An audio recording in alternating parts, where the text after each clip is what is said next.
다 한 목소리로 읽도록 하겠습니다. 시작. 또 이르시되 우리가 하나님의 나라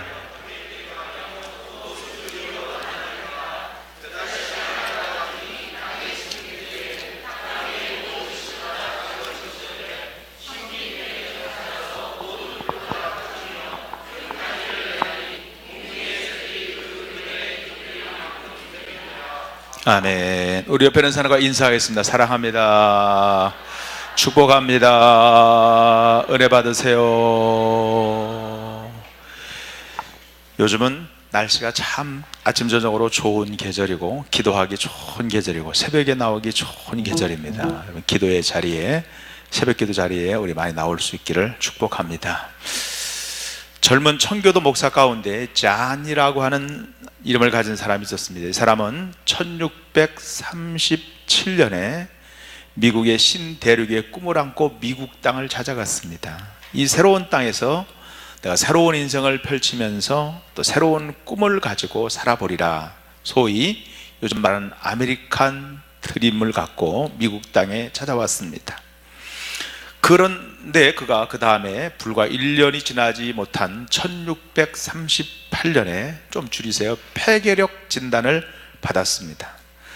그 당시는 결핵이라는 것은 오늘 현대 암하고 비슷해요. 그렇기 때문에 그 자기가 죽어간다는 사실이 알게 되어졌습니다. 그러니까 임종 직전에 자기의 재산을 헤아려 보니까 별로 없고, 줄이세요. 이 사람은 책을 좋아했는데 책이 보니까 재산을 정리하니까 책이 한 300권 정도가 있었어요. 어떻게 할까 기도하다가 자기 도시에 새롭게 대학이 하나 생겼는데요, 뭐 대학이지만 그 당시 대학이면 별 있겠어요. 조그맣게 뭐 젊은 대학 비슷하게 뉴타운 칼리지라는 대학이 있었는데, 그 대학에 자기가 가지고 있는 유일한 재산이라고 할 수 있는 책 300권을 기증하기로 결심을 합니다. 지금은 300권이면 별거 아니지만 그 당시는 300권이라는 것은 큰 책이에요. 책 한 권이 귀할 때니까. 그러면서 기증서에다가 한 장의 편지를 더 첨부합니다. 그것은 일종의 이 사람의 유언이라고도 말할 수도 있고, 신앙 고백서라고 말할 수도 있고, 기도문의 성격을 띤 그런 이렇게 내용을 가지고 있었습니다. 대충 내용은 이런 내용이에요. 나는 이 땅을 꿈을 안고 이 땅에 왔는데 좀 더 신학을 공부하고 싶고, 좀 더 법률을 공부하고 싶었고, 좀 더 과학을 공부하고 싶었습니다. 훌륭한 신학자, 훌륭한 법률가, 훌륭한 과학자가 나의 꿈이었습니다. 그러나 주께서 이제 나를 부르시는 것 같습니다. 내가 이 땅에서 다하지 못한 꿈, 이것을 나의 후학들을 통해서, 후배를 통해서 이루어질 것을 기대합니다. 내가 이 학교에 제공하는 이 책을 통해서 나는 훌륭한 신학자, 또 훌륭한 법학과 훌륭한 과학자들이 이 대학에서 길러져서 이 땅을 풍성하게 하고 인류를 유익하게 기여할 수 있는 인물이 나오기를 원합니다. 그걸 기대하면서 이 책을 이 대학에다가 기증을 합니다.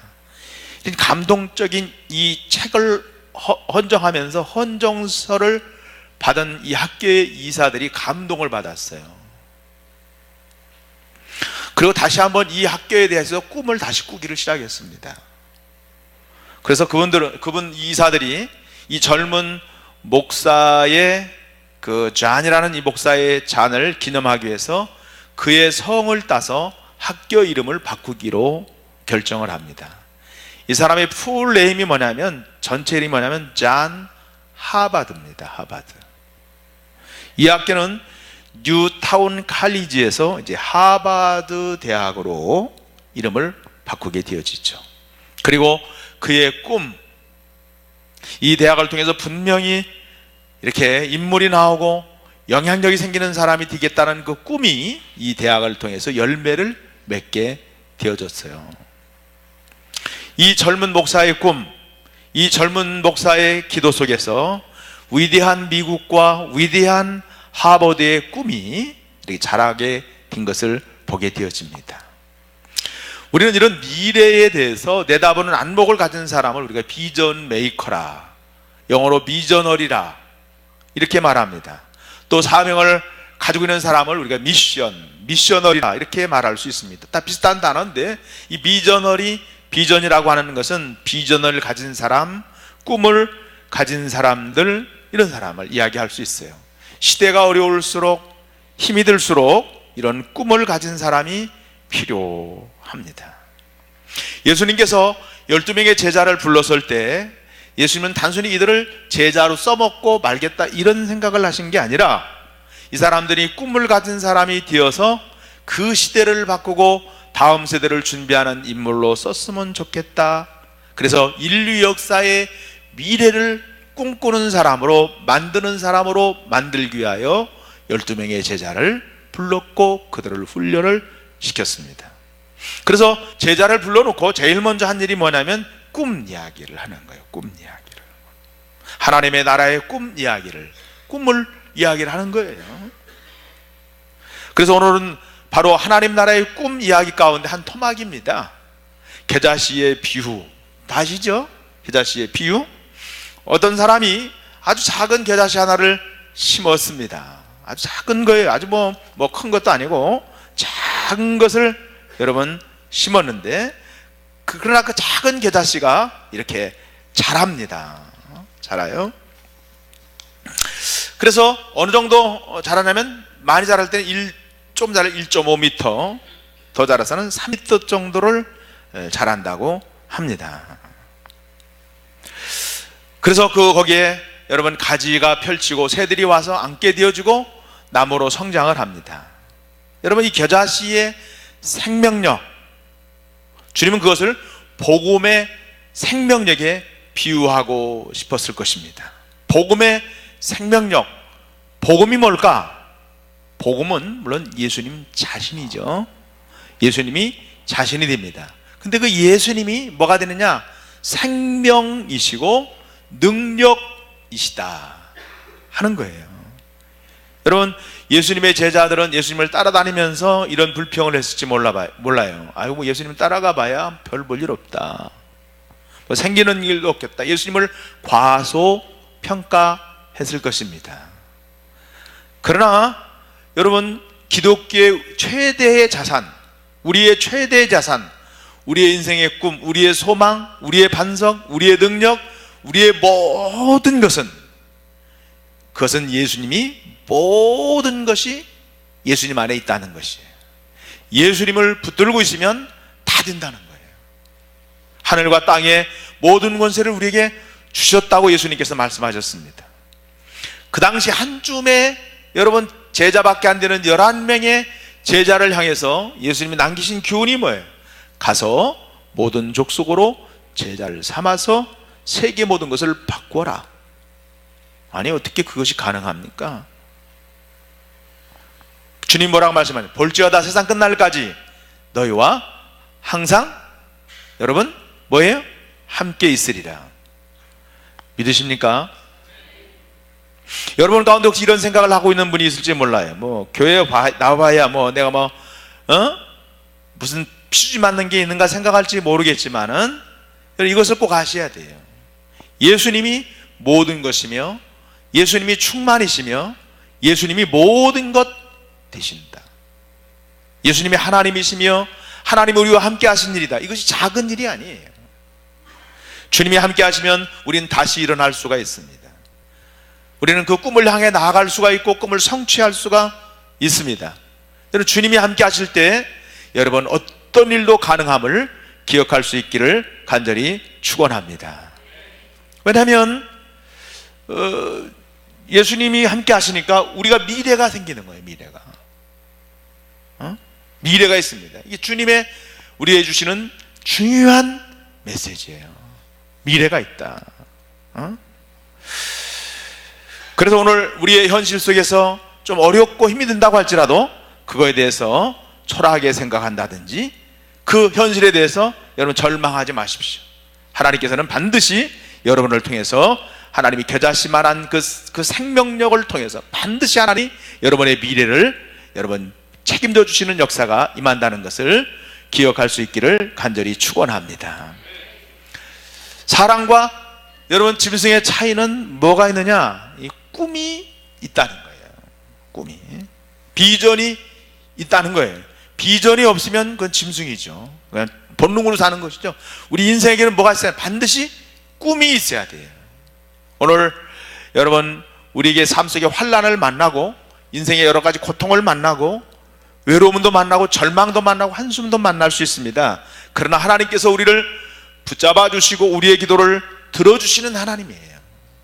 시편 20편 1절부터 3절 보니까 환난 날에 여호와께서 내게 응답하시고 야곱의 하나님이 이름이 너를 높이 드시며 성수에서 너를 도와주시고 시온에서 너를 붙드시며 내 모든 소재를 기억하시며 내 번제를 받아주시기를 원하노라.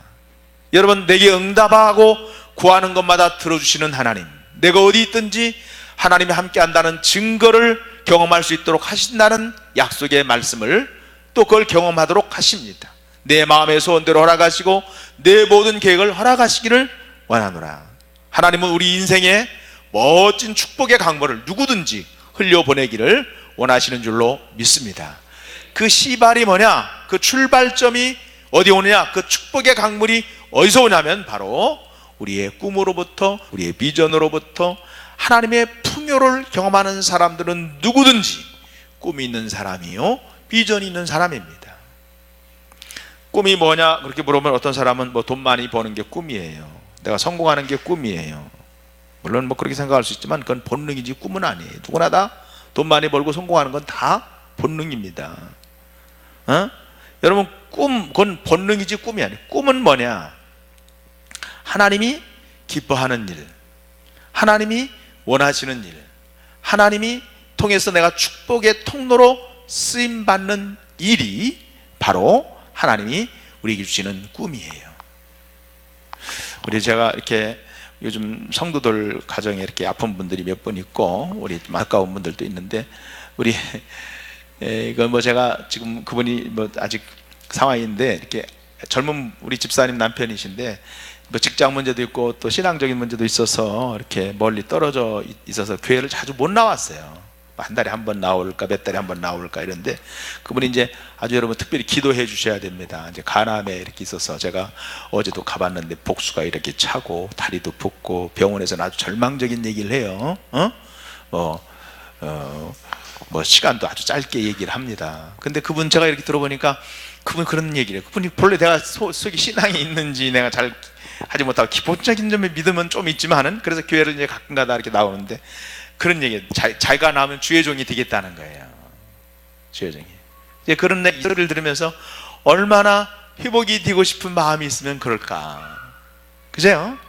얼마나 내가 이렇게 회복이 됐으면 내가 주님의 뜻대로 살 수 있는 기회를 달라, 그런 간절한 열망이 그 속에 있기 때문에, 그분이 뭐 열심히 평상 신앙생활 했던 분이라면 내가 이해가 되는데 그런 분이 아니었기 때문에 그런 마음이 들더라고요. 우리가 이런 꿈을 다 가져야, 하나님이 주신 꿈을 가져야 돼요. 저는 그걸 보면 제가 이렇게 기도하고 하면서 느끼는 건, 우리가 일상에 이렇게 건강한 모습, 건강한 생명을 가지고 이렇게 예배할 수 있다는 게 여러분 큰 축복입니다. 참 이게 너무 감사한 일이에요. 이런 일에 하나님 앞에 쓰임 받는 여러분의 인생 생명이 될 수 있기를 축복합니다. 이게 아파봐야 이게 경험이 되는데, 그렇다고 아파볼 수도 없고 말이죠. 응?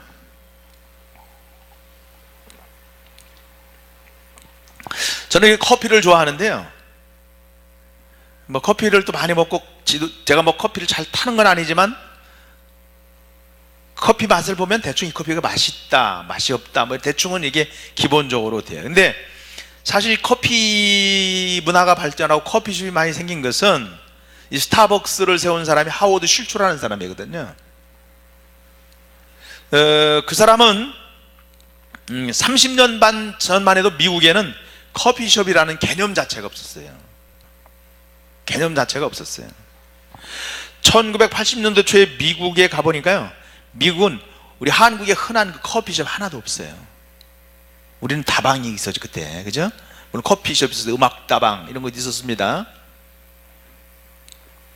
커피, 더군다나 에스프레소, 라떼, 무슨 카푸치노, 아이스크림에다 타먹는 커피를 뭐라고 그러지 또? 아포카트 뭐 이런 거 그런 거 없었습니다. 눈길조차 주지 않았어요. 근데 이 사람들이 그 사소한 커피를 가지고 오늘의 미국의 문화를 확 바꿔버렸어요. 그게 어떻게 가능했을까? 하워드 슐츠라는 사람의 꿈과 비전 때문이에요. 그럼 그 사람이 가지고 있는 비전이 뭐냐? 꿈이 뭐냐? 하워드 슐츠가 이태리를 갔다 그래요. 가서 커피 맛을 딱 봤는데 딱 깨달은 거예요. 이야, 커피가 이렇게 맛이 있을 수 있구나. 커피가. 그리고 결심을 했어요. 그리고 꿈을 가졌습니다. 내가 커피숍을 오픈해서, 미국에는 커피숍이라는 개념이 없었거든요. 거기에서 우리 집에서 세계에서 가장 그리고 맛있는 커피를 만들어서 세계 모든 사람에게 감동을 주리라, 그 사람들에게 문화를 바꾸고 행복을 주리라, 이런 꿈을 가지고 시작을 했습니다. 이 사람이 가진 꿈은 단순히 내가 돈 많이 벌어서 성공했다, 그런 꿈이 아니에요. 그 사람은 코카콜라에 있었기 때문에 뭐 그 당시 상당히 돈을 버는 사람이기 때문에 돈에 대한 것을 가지고 한 게 아니고, 내가 가진 것을 어떻게 사람들에게 감동을 주고 행복을 줄 수 있을까에 대한 그런 꿈을 꾼 거예요. 문화를 바꾸자, 사람들의 삶을 행복하게 바꾸자. 그래서 뭐 제가 스타벅스 먹으라는 건 아닙니다. 스타벅스 커피는 맛있는 커피는 아니에요. 스타벅스의 사상을 내가 좋아하지도 않습니다. 근데 스타벅스 커피숍 가보면 세계에서 가장 아름다운 곳, 뭐 이런 데가 있어요. 뭐 천하는 없지만은 뭐 미국 어느 지역에 뭐 있다 그랬죠. 저도 한번 거기 가서 했더니 뭐 그렇게 뭘 아름답진 않아요, 내가 볼 때는. 근데 뭐 거기가 세계에서 제일 아름답다고 그러더라고요. 그런데 하여간 그 사람에게 어떻게 감동을, 지금이야 뭐 그 평 이렇게 있겠지만 그 당시는 그런 것이 없던 시절이기 때문에 이런 이거 그 다음 것들이 그렇게 하니까 사람들이 거기서 커피를 마시고 가니까 그 다음에 따라오는 게 돈이나 명예나 성공이나 이런 게 따라오는. 제가 보니까 음식점을 하든 어떤 가게를 하든 마찬가지예요. 조그마한 가게를 하나 해도 그곳에 찾아오는 사람에게 필요한 것을 채워줄 뿐 아니라 내 가게를 통해서 하는 그 일을 통해서 어떤 사람, 어떤 누구에게나 행복을 만들 수 있을까 하는 꿈을 얼마나 꾸고 있느냐가 참 중요하고, 그런 꿈을 가진 사람이 결국은 그런 사람이 나중에 따라오는 것도 복주게 따라오더라는 거예요. 직장에서 일을 하면서 내가 이걸 통해서 얼마나 돈을 많이 버느냐, 내가 높은 지위에 얼마나 올라가겠느냐, 그게 아니라 내가 사람들 앞에 보란듯이 얼마나 내가 성공하겠느냐, 그런 생각은 본능입니다. 본능. 누구나 다 똑같은 건. 하지만 내가 이 직장을 통해서, 내가 하는 일을 통해서 주변의 사람들을 섬기고 이걸 통해서 사람들을 행복하게 만들고 아름다운 관계를 만들어서 그들에게 내가 그리스도인으로서 하나님의 사람으로서 내가 어떻게 행복을 주고 감동을 줄까? 여러분, 이걸 생각하는 것이 비전이에요. 이게 꿈이에요. 직장생활에도 어쩔 수 없이 가고, 그게 아니라 어떻게 하면 내가 내 동료에게, 윗사람에게, 아랫사람에게 감동을 주고 그들을 행복하게 할까? 그때 그 사람이 복이 되는 거예요. 우리가 비전과 본능은 다릅니다. 본능은 육신의 욕심이 됩니다. 사람들은 그 욕심을 꿈이라고 착각을 하는데 그렇지 않아요. 우리를 향하신 하나님의 의도와 하나님의 뜻과 하나님의 마음은 뭐냐면 내가 여기에 축복의 강물을 흘러보내기를 원한다, 이거예요. 사업을 하든 뭐 음악을 하든 직장생활을 하든 어떤 일을 하든 간에 너를 통하여 축복의 강물이 흐르기를 원한다. 그 강물의 시발점이 어디에서 오냐면 바로 하나님이 주신 꿈, 하나님이 주신 비전을 품을 때 이루어질 줄로 믿습니다. 사랑하는 성도 여러분, 오늘 본능과 욕심이 아니라 하나님이 주신 꿈과 비전을 가지고 여러분을 통하여 축복의 강물이 여러분 가정에서, 직장에서, 사업에서, 여러분의 일터에서, 모든 분야에서 그 꿈이 흘러갈 수 있기를 예수님의 이름으로 간절히 축원합니다. 우리가 왜 하나님의 꿈을 꾸지 못할까요? 가장 중요한 이유 가운데 하나는 이런 것도 있어요. 핑계입니다. 핑계. 아이고, 직장생활 하기도 힘드는데 무슨 내가 누구를 행복하게 해주고 누구를 합니까? 핑계예요. 환경 탓을 합니다. 부모 탓을 합니다. 내가 저런 부모를 만났으면 그럴 텐데 자꾸 탓을 해요. 그러나 꿈꾸는 사람은, 하나님의 비전을 가진 사람은 꿈과 핑계와 탓을 넘어서요. 제가 이렇게 오래 살진 않았지만은 각 분야에서 성공한 사람들의 특징은요, 특징이 하나 있어. 참 긍정적인 태도예요. 그 중에 또 하나가 없는 게 뭐냐면 탓을 안 해. 부모 탓, 환경 탓, 누구 탓, 뭐 탓, 이런 사람 치고 성공하는 사람을 내가 본 적이 한 사람도 없어요. 한 사람도 없어요. 그러니까 여러분이 이 태도를 바꾸는 게 참 중요해요. 태도. 무슨 상황이 있을 때, 상황이 있을 때 그 태도를 긍정적으로 축복되게 하는 게 얼마나 중요한지. 이런 하나님의 이게 생각을 가지고 있으면요, 그 사람이 어떤 경우는, 이건 뭐 이해하고 들으세요. 제가 그렇다 그런 게 아니라, 신앙이 없어도 성공을 해요. 태도가, 교회를 다니고 하나님 믿지만은 하나님이 가진 어떤 그런 태도가 잘못되면요, 신앙생활 해도 안 돼요. 왜? 하나님의 가치를 품지 않기 때문에. 그래서 여러분, 하나님의 가치를 품어야 돼요. 아멘. 탓을 하면 안 돼. 저 연암 박지원의 글 가운데 이런 글귀가 있어요. 경상도 아이들은 새우젓을 모르고, 강원도 사람은 나무 열매를 절여 간장을 대신하고, 평안도 사람은 귤과 감을 분간하지 못하고, 바닷가 사람들은 생선 내장을 거름으로 쓴다. 어쩌다 이것들이 서울에 오면 한 움큼의 한 입값이니 어찌 그리 귀하게 되는 것인가. 이 지방에서 천히 여기는 것이 저 지방에는 귀하고 이름은 들었는데 물건을 볼 수 없는 것이 무슨 까닭인가. 그것을 박지원은 딱 뭐라고 했나, 운반할 힘이 없어서 그렇다는 거예요. 뭐가 없어서? 운반을, 통로가 없다는 거예요. 수천리에 불과한 좁은, 한국 땅은 좁은 땅덩어리입니다. 우리가 좁은 땅덩어리예요. 그죠? 미국은 우리 땅덩어리보다 100배가 큽니다. 이렇게 하면 끄떡도 안 해요. 서울 부산 4시간 걸리는데 그냥 단순 비기로 서울 부산에 몇 배가 가요? 100배가 간다 생각하면 돼. 100배. 무슨 얘기를 해야 놀랄지 나는 그게 참 미스테리예요. 가다가 어떻게 되냐면 시간이 바뀌어. 딱 요 라인을 지나가면 시간이 지금 12시 19분인데 1시 19분으로 딱 바뀌어. 야, 땅덩이가 얼마 크면은. 그게 큰 나라예요. 우리나라는 좁은 나라입니다. 땅덩어리가 좁은 땅덩어리인데, 여기에 왜 이렇게 좁은 나라에서 백성이 생활하도록 가난한 것인가? 박지원이 생각할 때는 수레가 안 다녔다는 거예요. 뭐가 안 다녔다고요? 수레가. 그럼 왜 수레가 왜 못 다니는가 이렇게 생각을 했어요. 그랬더니 선비와 벼슬아치들이 잘못이라는 거예요. 그래서 연암 박지원은 한탄하면서 글을 썼습니다. 자기가 청나라를 오라가면서 농사용, 운반용, 소방용, 전쟁용 이런 수레를 세심히 관찰하고 수레가 필요합니다 이렇게 역설을 했어요. 근데 당시 사람들의 대답은 다 똑같은 대답을 했어요. 탓을 합니다. 길 탓을 하는데, 수레가 다닐 길이 없는데 수레 만들면 뭐하냐? 길 탓을 했어요. 무용지물이자 수레가 있으나. 근데 박지원은 다르게 생각을 했어요. 아니다, 수레 만들어 놓으면 길은 생긴다는 거예요. 수레 만들어 놓으면 뭐가 생긴다? 길 탓하지 말라요. 만들어만 놓으라는 거예요. 그러면 만들면 끌고 가야 되니까 뭐가 생겨? 자동으로 길 생긴다는 거예요. 제가 무슨 얘기하는지 아시죠? 탓하지 말라는 거예요. 지는 사람은 지는 일만 생각합니다. 안 되는 사람은 안 되는 이유가 많고 탓이 많아요. 이 태도를 바꿔야 돼.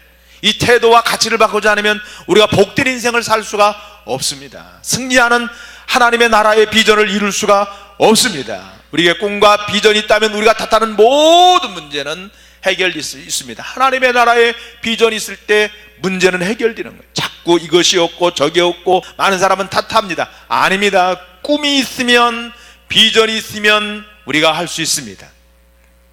우리가 이렇게 생각할지 모르겠어요. 나는 말 못하는데 뭘 할 줄 모른다. 하나님께서 말 못하는 모세를 통해서 하나님의 일을 맡기시고 사용합니다. 지도자가 말 못하는 것은 가장 큰 약점이 있더라. 이번 대통령 선거 나오는데 안철수 씨 난 참 좋게 생각했는데요, 안철수 씨가 참 이렇게 말을 잘 못하더라고. 그러니까 인기가 뭐요? 뚝 떨어졌죠, 그죠? 그 말을 못해. 그러니까 지도자는 뭘 잘해야 돼?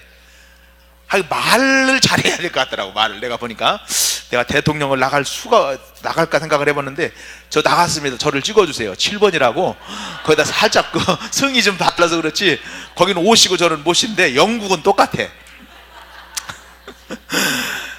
선거운동 하는 거 아닙니다. 내 허락도 없이 누가 거기다 올렸는지 모르겠어요. 하여간 말 못하는 거, 이 지도자의 약점인데요, 하나님이 나 어리다고 생각하지 못한다. 어린 에레미야 디모데를 택하시고 하나님의 일을 사용합니다. 지금 프랑스도 대선하잖아요. 대선하는데 지금 최고 결선에 올라가서 대통령 될 사람이 지금 39살이에요. 장관도 지내고 39살. 1순위입니다. 대통령 마크롱이라고. 마크롱.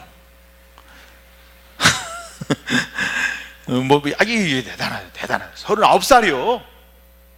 나는 나이가 어리다, 나이가 많다, 걱정하지 마시고. 아이고 나는 술 많이 먹어서 알코올 중독이 있다. 하나님이 술이 취해서 여러분 실수해서 노화까지 사용합니다. 성경에 살펴보면 하나님께서 완벽한 사람을 사용한 일이 없어요. 하나님의 능력과 지혜와 역사를 우리에게 보여주기 위해서 도리어 부족한 사람, 연약한 사람을 하나님의 위대한 일을 이루도록 그들을 사용하십니다. 엘리야는 우울증 환자입니다. 나오미는 과부입니다. 욥은 파산당했습니다. 베드로는 예수님을 3번이나 부인했습니다. 레아는 못생겼습니다. 라합은 기생입니다. 마르다는 근심 많은 사람입니다. 막달라 마리아는 귀신 들린 여자입니다. 사마리아 여자는 이혼을 몇 번씩이나 했습니다. 우리가 탓할 수 있는 수많은 환경과 문제들이 있지만 하나님 안에서는 얼마든지 이 탓과 핑계를 뛰어넘어 꿈을 꿀 수 있는 하나님의 사람 될 수 있기를 예수님의 이름으로 간절히 축원합니다. 예수님의 사람 되기를 간절히 축원합니다. 주님은 제자들에게 하는 말씀이, 너희가 믿음이 적다. 어떻게 할 수 있습니까? 그럴 때 너희가 믿음이 적다, 이렇게 말합니다. 무슨 얘기예요? 너희가 하나 아래 겨자씨만한 믿음이 있다 한다면 이 산을 명하여 저 산으로 옮기라 할 때 뛴다. 믿음이 부족하다, 다시 말하면 꿈이 없다는 거예요. 비전이 없다. 사랑하는 성도 여러분, 정말 이 고통스러운 시대, 이 어려운 시대에 주님이 쓰실 만한 우리의 삶을 여러분 가지고 나아가는 저와 여러분 되기를 예수님의 이름으로 간절히 축원합니다. 두려워하지 말고 놀라지 말고 주님이 함께 하신다는 것을 믿고 가고 함대하면서 나아가는 우리 모두가 되어지기를 주님의 이름으로 간절히 축원합니다. 아멘. 쇼펜하우어라는 사람 이런 이야기 있어요. 모든 진리는 3단계를 걸치는데 첫 번째는 조롱을 받고 얼마 후에 반대에 부딪히고, 세 번째는 결국 자명한 것으로 받아들인다. 우리가 꿈을 꿀 때 반대하는 세력이 아니면 날 놀리는 수군거리는 생각, 실패를 할지 모른다는 두려움을 극복할 수 있어야 된다. 그러니까 가고 담대해야 돼. 라이트 형제가 처음 비행기를 만들려고 했을 때 미국의 모든 언론들은 비웃었어요. 과학자들은 이것은 과학적으로 맞지 않는다. 과학이 뭐 다 아는 것 같아요. 과학자들이 하나님의 원리를 10,000분의 1, 10,000,000분의 1도 다 발견 못했어요. 과학이라고 다 옳은 게 아닙니다. 그는 원리를 발견 못한 것이지 창조 원리에 비하면 아무것도 아니라고요. 우주의 그 많은 행성과 별과 은하계와 모든 법칙을 아직도 발견 못한 것이 훨씬 더 많죠. 아무리 과학이 발전해도 우리 뭘 아직도 다 이해하지 못하잖아요. 아무리 많이 발전해도 우리의 암을 지금 퇴치를 제대로 못하잖아요. 어떻게 물체가 뜰 수 있느냐, 당시 과학자들이 생각할 때는 과학적으로 맞지 않았어요. 어떻게 물체가 뜨겠어요? 그들은 과학의 일부만 알았지 전체를 몰랐어요. 중력은 알았는데 양력을 몰랐어요. 그래서 바보 취급을 했어요. 바보 취급을. 결국 라이트 형제 때문에 지금 우리가 세계에 비행기를 타고 다니잖아요. 비난 때문에, 두려움 때문에, 실패할 것 때문에, 사람들이 나를 조롱할까봐 아닙니다. 사랑하는 성도 여러분, 우리 하나님이 함께 하시면 능치 못할 줄로 믿습니다. 아멘. 오늘 주님이 내가 너와 함께한다, 두려워하지 말라, 놀라지 말라, 나는 네 하나님이 됨이라, 내가 참으로 너를 도와주리라, 참으로 나의 의로운 오른손으로 너를 붙들리라. 뭐 누가 두려워하지 말라는 말이 제가 정확하게는 있지만 어느 성경학자가 찾아보니까 365번 나왔다 그래요. 1년이 몇 번이요? 며칠이에요? 365일이잖아요. 그래서 365번 매일 우리는 두려움에 직면하기 때문에 하나님이 365번 두려워하지 마라, 두려워하지 말라 그랬다는 거예요. 주님도 말씀합니다. 내가 두려워하지 마라, 내가 너를 굳세게 하리라, 참으로 너를 도와주리라, 참으로 나의 의로운 오른손으로 너를 붙들리라. 나를 넘어뜨리고 나를 힘들게 하고 나를 고독하게 하고 나를 문제 가운데 이끌어가고 있을지 모르지만 전능하시는 하나님이 나를 사랑하시는 하나님 말씀합니다. 내가 너와 함께하며 두려워하지 말며 걱정하지 마라. 하나님의 꿈을 가지고 비전을 가지고 나가는 인생이 되라고 오늘 말씀하시는 줄로 믿습니다. 오늘 우리는 꿈꾸는 인생으로 살 수가 있습니다. 하나님께서 우리에게 꿈을 찾으라고 말씀하십니다. 주님께서 내게 말씀하시는, 내게 주시는 꿈이 무엇인지를 우리가 찾아야 될 줄로 믿습니다. 그럴 때 인생이 달라지고 삶이 달라집니다. 여러분 각자의 마음속에 주님의 세미한 음성을 들으시고 주께서 주신 꿈을 담을 수 있는 귀한 삶이 되기를 예수 그리스도의 이름으로 간절히 축원합니다. 예수 그리스도의 이름으로 간절히 축원합니다. 할렐루야. 제가 마지막으로 말씀을 나누는데, 우리는 이 변화가, 이 성장이 작지만 자라게 될 것입니다. 지금 고통스럽지만 우리가 꿈이 있을 때 다시 우리가 일어설 수 있을 줄로 믿습니다. 오늘 우리가 이런 환상이 있어야 돼요. 겨자씨 하나를 꿈, 작은 겨자씨의 꿈, 내가 자라서 울충한 나무가 될 때, 가지를 펼칠 때 새들이 날아오리라. 내가 안식처를 주리라. 새들로 하여금 노래게 하게 하리라. 내 인생들에게, 내 주변에 사랑하는 사람에게 노래를 주고 꿈을 주고 축복을 나누는 인생, 잔 하바드처럼 그런 인생을 살고야 마르리라. 그런 기대를 가지고 꿈을 꿔야 돼요. 기대를 가지시기를 바랍니다. 이것이 겨자씨 한 알의 기대입니다. 이것이 기독교의 성공관이에요. 여러분, 세속적인 성공관과 기독교의 성공관은 어떻게 다르냐면, 세속적인 성공관은 내가 열심히 성공해서 내가 잘 먹고 잘 살아야지 그렇게 하는 겁니다. 기독교의 성공관은 그렇지 않습니다. 하나님이 나를 축복하시면, 내가 잘 되면 내가 그 축복으로 축복의 강물을 흘러 보내리라. 이것이 기독교의 성공관인 것을 믿으시기를 바랍니다. 내가 지금, 여러분, 제가 어렸을 때 자랄 때는 부모님들이 그랬어요. 우리가 환난과 핍박을 받을 때 항상 부모님이 하시는, 야 이놈아 공부 좀 해라, 배워서 남 주냐? 그런 얘기를 했어요. 그죠? 지금도 그렇게 합니까? 그런 거 아니죠? 남 주냐 그랬는데, 우리는 남 주려고 하는 거예요. 벌어서 남 주고, 우리가 버는 중요한 목적이 남을 주기 위해서 버는 거예요. 딱 생각을 해요.